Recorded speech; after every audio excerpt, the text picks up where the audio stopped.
focus on government corruption, and we see that as being the problem. I really liked how you were not focusing on Hillary so much. You showed how basically Bush and Hillary are equal, and your last movie really dropped a lot of hints. We want to get some ideas, your comments on 9/11 being an inside job, because since your last movie, which gave us a lot of information, Carlisle Group, all the connections, we now are in possession of all kinds of other facts and evidence, and we know that 9/11 is an inside job. So we want to get your comments on that. Well, I've had a number of firefighters tell me over the years, and since Fahrenheit 9/11, that they heard these explosions, that they believe that there's much more to the story than we've been told. I don't think the official investigations have told us the complete truth. They haven't even told us half the truth. And so I support, and I hope, you know, if there's a new administration or somebody could open up a new investigation of this before we get too far away from it, to find out the whole truth. Let me just give you one thing I've asked for a long time. I've filmed before down at the Pentagon before 9/11. There's got to be at least 100 video cameras ringing that building, in the trees, everywhere. They've got that plane coming with 100 angles.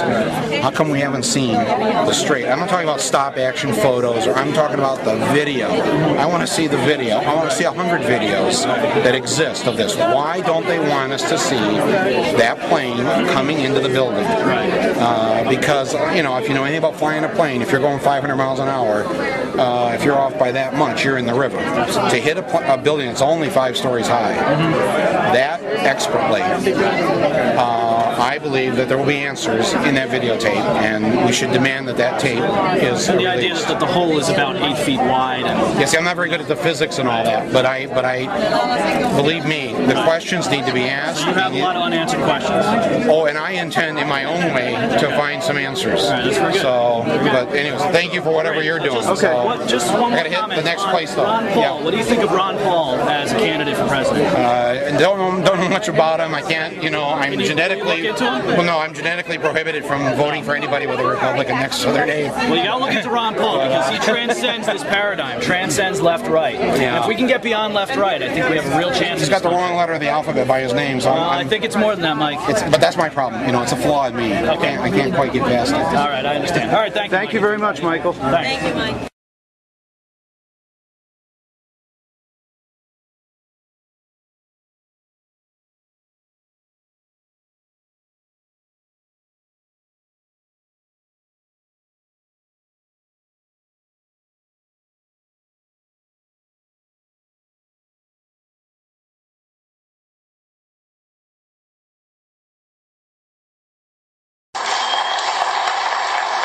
It's only been 5 years. 5 years of our family members watching us drop dead. And every time Popular Mechanics calls the people of this movement nuts, these propagandists, professional liars and tools who cannot even by any stretch of the imagination be considered journalists, strike another nail into the coffin of another rescue worker.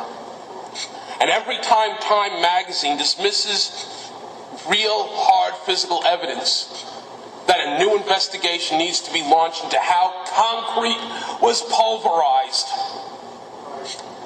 Every time Time magazine dismisses that evidence and instead writes a 2-page article about the psychology of the conspiracy movement. They perpetuate this buildup of people in very, very coordinated efforts trying to take this movement apart. We who are still dying from 9/11, who went to the towers and into that pile, now live with those buildings in our lungs and digestive systems and our blood. And if you allow these scumbags to strip you and this movement of our legitimacy, you condemn first responders to death.